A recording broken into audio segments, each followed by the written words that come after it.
Ya mtumishi.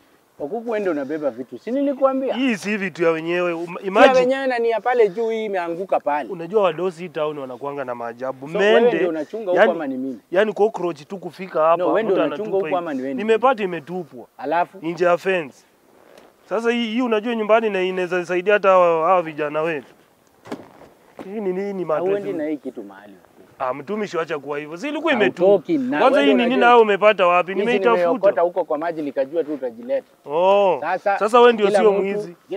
Sasa mimi nimekana. Hata hii pia mimi.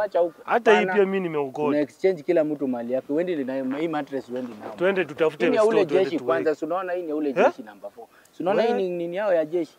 Tutashikwa nani wachana watu bwana, ni pesa watu wako nayo ama ni nini? Hapana, imeanguka. Si ndio anafanyanga mazoezi ya nini asubuhi ya kustretch. Sina najua.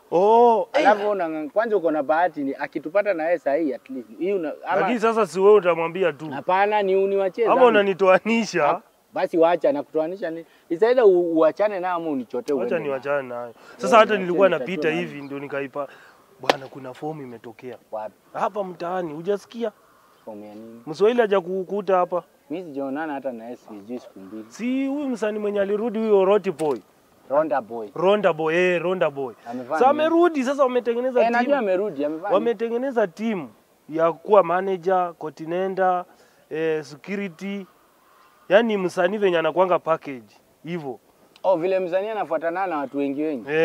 So Ronda Boy ako na sasa Mswahili ndio sasa manager wake. Amekuja akaniongelesha. Mswahili ndio manager wa Ronda.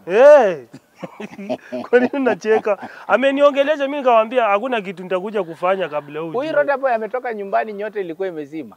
Wacha. Kwani unafikia alipotea kwa nini? Vitu ilikuwa ngumu hapa. Haya.